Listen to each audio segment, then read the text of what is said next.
Hi students, this is Mahesh Reddy. In this class, I am going to deal about UART. As we discussed earlier, UART means Universal Asynchronous Receiver Transmitter. And see, this UART is a mostly used asynchronous serial communication module which is used for communicating with external devices like PCs or laptops or GSM modems, Global System for Mobile modems, or GPS modules or Bluetooth modules, etc. That is, most of the modules include UART for communication. Again, I want to recall these points related to UART. The first point is that UART is an asynchronous full duplex serial communication protocol. It is an asynchronous communication protocol. That means it does not use a separate clock signal for communication. It uses start bits and stop bits along with the data bits for communication. And it is a full duplex communication protocol. That means it can transmit the data and it can receive the data at the same time. The next point, as it is asynchronous protocol, no clock signal is transmitted along with the data.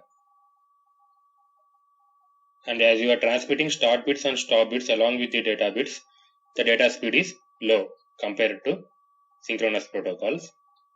And UART requires two signal lines for communication. Those lines are transmit data line and receive data line. See here these two UARTs present in two modules wants to transfer the data from one module to another module. If this module transmits the data, then another module will receive the data. So this transmitter is connected to receiver in the another module. If this module transmits the data, this will receive the data. And here ground is a common line between the two modules. And see here, what UART will do? The UART takes bytes of data and transmits the individual bits in a sequential fashion. That means it takes the bytes of parallel data and converts the data into serial form, and it will shift the data in sequential fashion, that is bit by bit. See here, what is doing? It is transmitting data bit by bit from one module to another module. This module is transmitting the data in sequential fashion. This module is receiving the data. And at the destination, what second UART will do? It reassembles the bits into complete bytes. It takes all the bits and reassembles these bits into bytes again. Each UART module contains a shift register, which is the fundamental method for conversion between serial and parallel forms. Here the shift register which is present inside the UART is used for converting your serial data and parallel forms. And this is a block diagram of UART module which is present in MSP 430. And before explaining the block diagram of UART, I want to brief these two statements which you should know earlier in order to understand the block diagram. The first one is the baud rate. See here, what is baud rate? The baud rate gives the frequency at which bits are transmitted on a line.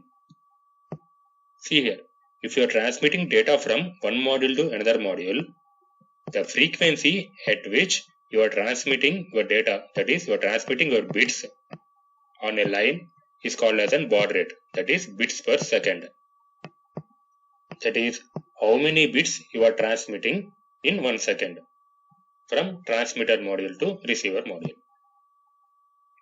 And coming to buffer, a data buffer or buffer is a region of a physical memory storage which is used to temporarily store data while it is being moved from one place to another. See, what is buffer? Buffer is nothing but a physical memory storage. physical memory storage. Why memory is used? To store some data, no?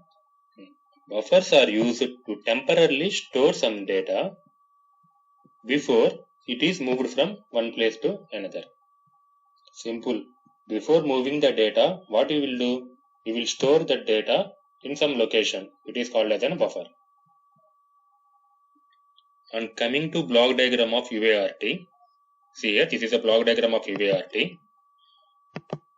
You can divide the block diagram of UART into 4 sections. This is your clock source section. Clock source. Your clock source comes from here. This is your transmitter section. This is the receiver section. And this one is the baud rate generation section. That is, here the transmission speed is decided. Not only transmission or reception. And coming here, your UART module can source clock from either SM clock or A clock to generate BR clock. BR clock means baud rate clock, which is then used to generate the required timings for transmission or reception of data. Next, this UC0 clock is external clock sourced from outside through MSP430 pins. Here, this is the external clock source. These are the internal clock sources. And this prescaler and modulator blocks are used to generate the desired baud rate from the BR clock.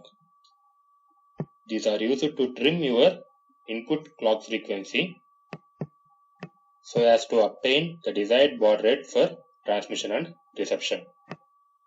And coming to receiver module, receiver part, it takes the data which is coming from the receiver pin through shift register and places the data in the receiver buffer, your UART receiver buffer. That is UART communication module 0 receiver buffer. And coming to the transmitter section, the data to be transmitted is first placed in the transmitter buffer. Then it is shifted out through transmitter pin with the help of the transmit shift register present here. And these bits which are present in the control register, your UART control register, decides the data frame of your UART.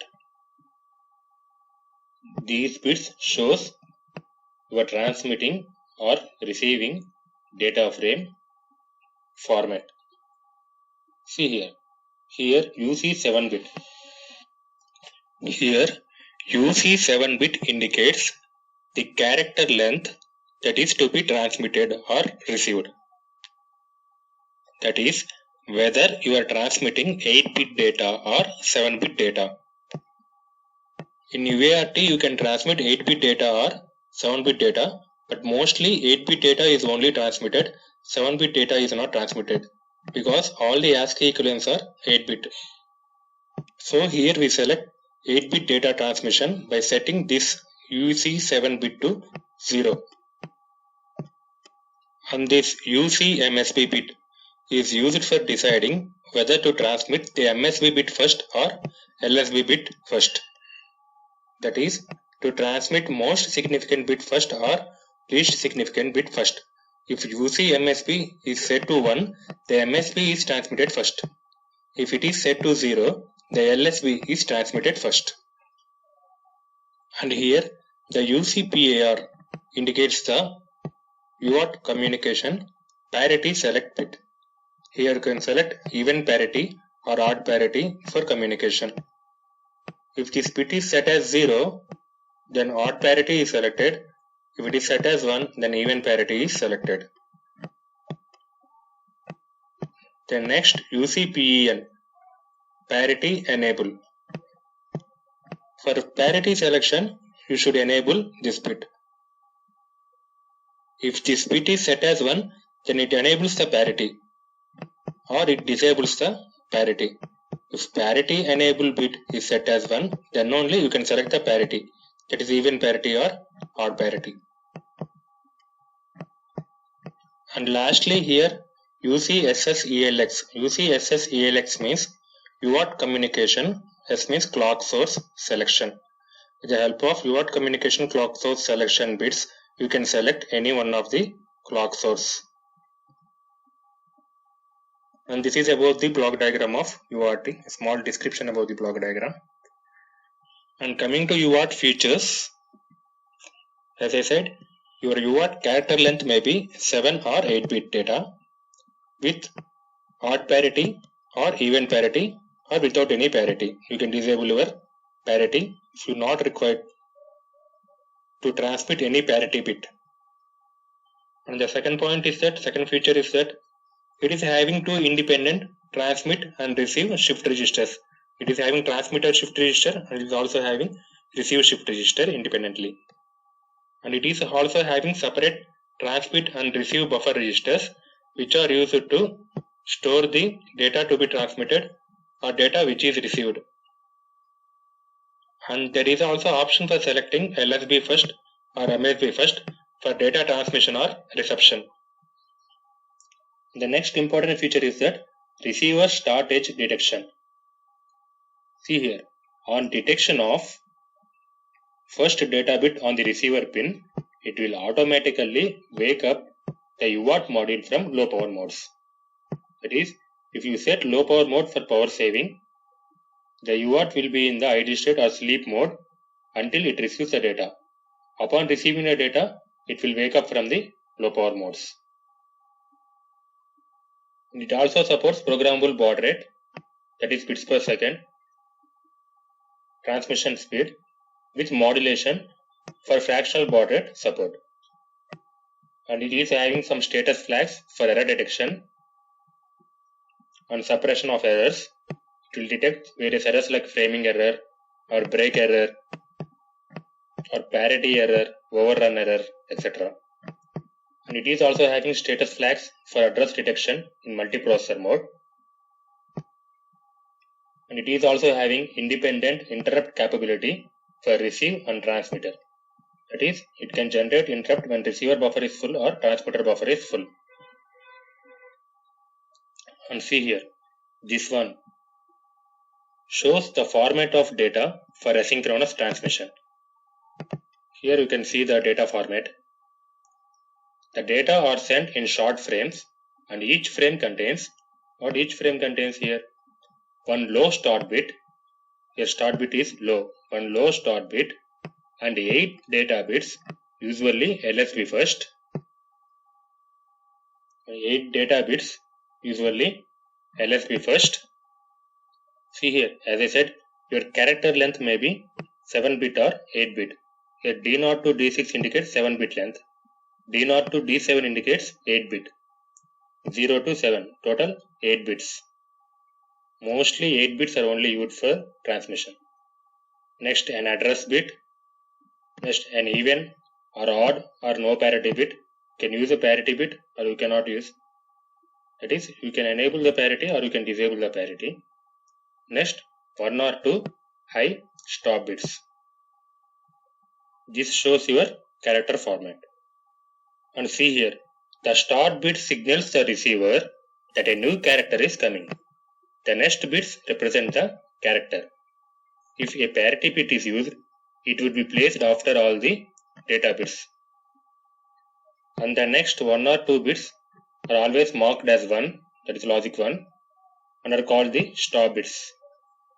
These stop bits signal the receiver that a character is completed. Since the start bit is given low and stop bit is logic 1, there are always at least 2 guaranteed signals changes between the characters. And all these operations in the UART hardware are controlled by a clock signal which runs at a fixed baud rate.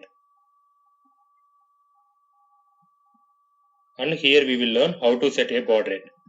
See, what is a baud rate? The baud rate gives the frequency at which bits are transmitted on a line. As I said, no, baud rate means bits per second. It gives the frequency at which your bits are transmitted on a line. For example, if your baud rate is x bits per second, that is, you are transmitting x bits in 1 second, then the time slot available for 1 bit is 1 by x seconds. Understand, no? If you are transmitting x bits in 1 second, then to transmit 1 bit, it will take 1 by x second. And what is the character length in UART? Generally it is 8 bits. And to 8 bits, what you are doing? You are adding start bits and stop bits. For example, if you are adding one start bit and one stop bit to your 8-bit character, then each 8 bits of data are accompanied by a start bit and stop bit. So the maximum data rate is 8 by 10 of the baud rate, because of the 10 bits you are transmitting, only 8 bits indicates the data. The remaining 2 bits are start bit and stop bits. Those are not the data bits. Therefore, the data rate is only 8 by 10 of your baud rate. What is asynchronous communication? No. That means no clock is transmitted in asynchronous communication. So transmitter and receiver must run independently at nearly the same baud rate.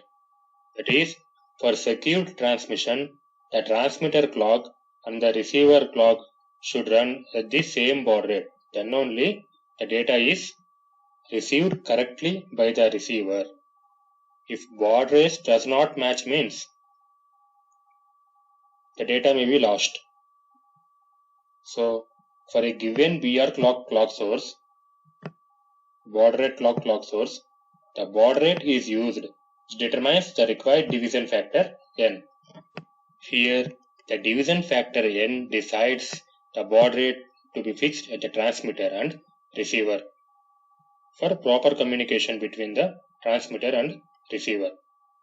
The baud rate factor n is equal to, here, the baud rate clock frequency by baud rate you required.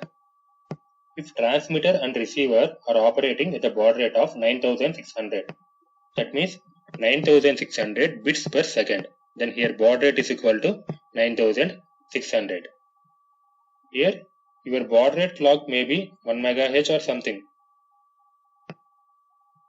and here the baud rate clock, which is divided by your required transmission rate, gives the division factor. And see, here the division factor n is often a non-integer value. It may not be an integer. Thus, at least one divider and one modulator stage is used to meet the factors as closely as possible. And as I discussed earlier, your UART module is having automatic error detection feature. It can detect errors automatically.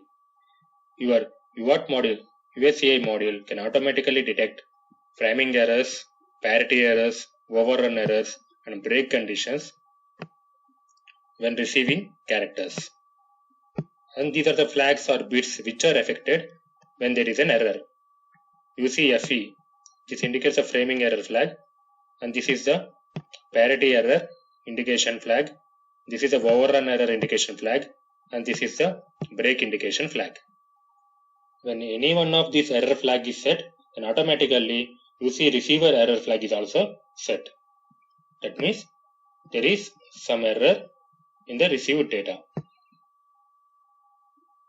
And coming to the error flags, the first one is a framing error. Framing error occurs when a low stop bit is detected. That is, framing error means there is some error in data framing. See here, low stop bit is detected. Generally, stop bits are high. The stop bits are indicated, that is, end of the character is indicated with the help of the stop bits, which are logic 1. If low stop bit is coming, means there is some error in the data frame. Therefore, when a low stop bit is detected, then it is termed as an framing error. This bit is set. Then parity error. Parity error is a mismatch between the number of ones in the character and the value of the parity bit. For example, if your parity bit is set for odd parity and number of ones are an even number, then parity error will occur. This is indicated by parity error bit, which is set to 1. Then UCOE, overrun error. See here, overrun error occurs when a character is loaded into receiver buffer before the prior character has been read. That is, before you reading the character from the receiver buffer, another character is loaded into the buffer. it is termed as an overrun error. For example, someone transmitted hi to you, HAI.